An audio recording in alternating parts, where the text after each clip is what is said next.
presidente Jair Bolsonaro conversou com cidadãos no retorno ao Palácio do Alvorada, quando rebateu declarações do ex-ministro Moro e questionou a conduta do ex-juiz.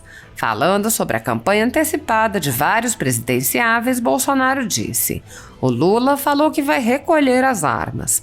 O Moro falou que ele podia ter sido mais rígido, me peitar mais na questão das portarias. O presidente perguntou: como o cara foi trabalhar comigo sabendo que eu sou armamentista? Tinha que ter caráter, né? Falar: olha, não me interessa trabalhar porque eu sou de esquerda. O presidente ironizou: foi tentar copiar o meu Brasil acima de tudo, Deus acima de todos, botou o povo acima de tudo. Esse não aguenta 10 segundos de debate. O presidente também rebateu alegações de que ele teria divulgado informações privilegiadas da Petrobras. Bolsonaro perguntou: precisa ter bola de cristal para dizer que tem que diminuir o preço da gasolina caindo o frete? Bolsonaro voltou a explicar que o fator mais relevante no preço final dos combustíveis é o ICMS cobrado pelos estados e lembrou que pediu ao Supremo para definir a validade de uma PEC a respeito da alíquota do imposto. Bolsonaro disse: está nas mãos do Supremo. Respondendo à pergunta sobre o aparelhamento da máquina pública, Bolsonaro mencionou: quando eu assumi, tinha projeto na FUNAI com 50 milhões para ensinar índio a usar Bitcoin. Isso era grana que ia para algum lugar. Você não encontra um índio que conheça Bitcoin. O presidente relatou: a maioria dos indígenas são favoráveis à nossa proposta. Nós temos um projeto para dar ao índio o direito de fazer na sua terra o que o fazendeiro faz na dele. Aí vem a desinformação, tudo que você pode imaginar. O que acontece? A gente não tem como comprovar para você aqui agora, mas continua explorando madeira na terra deles de forma ilegal, garimpando. O presidente falou sobre os rumores em torno da escolha de um candidato a vice-presidente. Acertei com o Valdemar muita coisa, não está escolhido o vice, quem vai escolher sou eu. Essas notas na imprensa a gente sabe quem está pregando, lamentavelmente, para tumultuar, gente nossa. Não foi invenção da imprensa, é pregação de gente nossa, gente querendo se cacifar. Agora, vice eu considero um casamento, tem que ser uma pessoa que não te dê trabalho, né? E que some. Às vezes, a gente pensando isso, o tiro sai pela culatra. Imagine deixar na mão de terceiros para escolher. Questionado sobre nomes para os governos dos estados, Bolsonaro disse: tem estado que a gente não tem chance de fazer, não adianta querer. Você vai tentar compor com alguém. O presidente mencionou as possíveis candidaturas do ministro Tarcísio Gomes de Freitas e do deputado Major Vitor Hugo e relatou: essas negociações, se o cara quiser vir candidato, não é eu quero. Vai ter que conversar comigo, com o presidente do partido. Não posso, por exemplo, apoiar num estado, governador e senador e não fazer nenhum dos dois. Eu prefiro fazer um senador. Alguns vão criticar. Não dá para você achar que não vai ter problema no partido. Tem em casa, muitas vezes na família. Quem não tem um parente chato? O presidente acrescentou: pode ver, fizemos o André Mendonça. Não foi fácil. Quem assumir em 23, no primeiro semestre, bota mais 2 no Supremo. Após conversar por telefone com a mãe de uma cidadã que estava no local, Bolsonaro disse: as pessoas de mais idade têm um melhor entendimento das coisas, o que é natural. Se bem que tem muito jovem esperto aí, dou nota 10 para eles. Agora, quem ia pensar nos anos 90 que a Venezuela ia chegar onde chegou?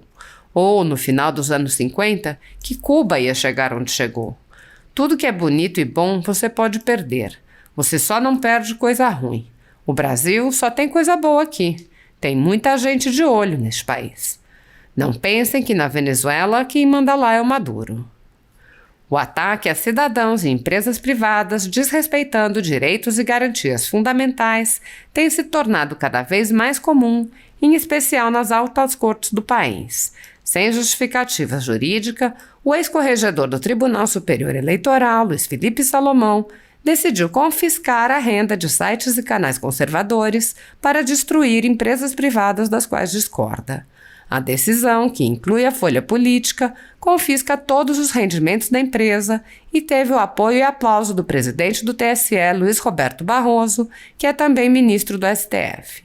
Marcar pessoas e fechar empresas por motivações políticas são atitudes que já foram observadas na história, mas nunca em democracias.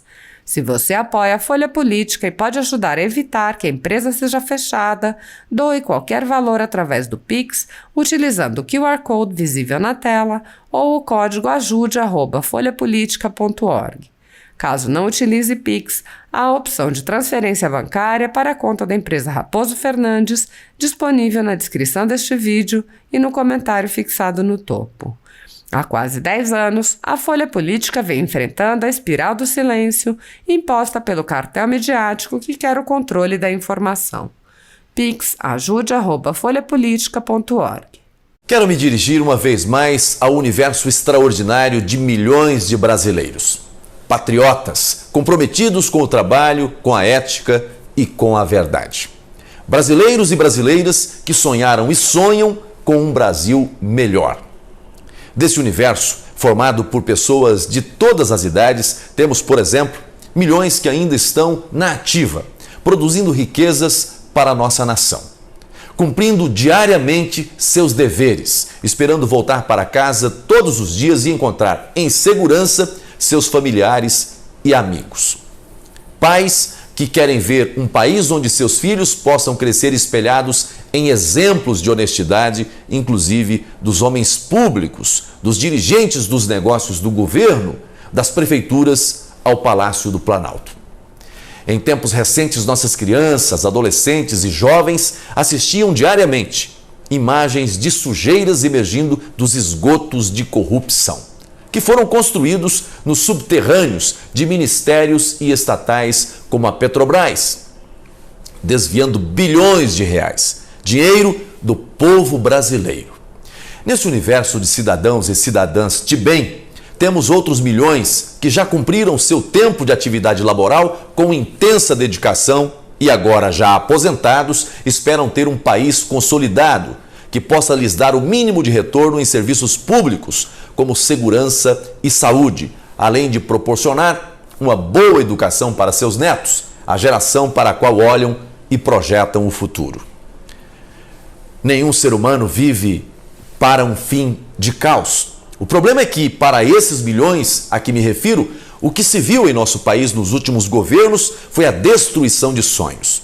Talvez o maior símbolo desse processo corrosivo tenha sido o assalto à Petrobras, que os hoje aposentados assistiram dar os primeiros passos nos anos 50 e 60. Faço essa reflexão para dizer o quanto precisamos pensar bem sobre o momento em que vivemos. Temos um presidente com um estilo diferente do que costumamos ver construído pelo marketing político. Aliás, um presidente que não se encaixa em nenhum modelo de propaganda pré-determinado.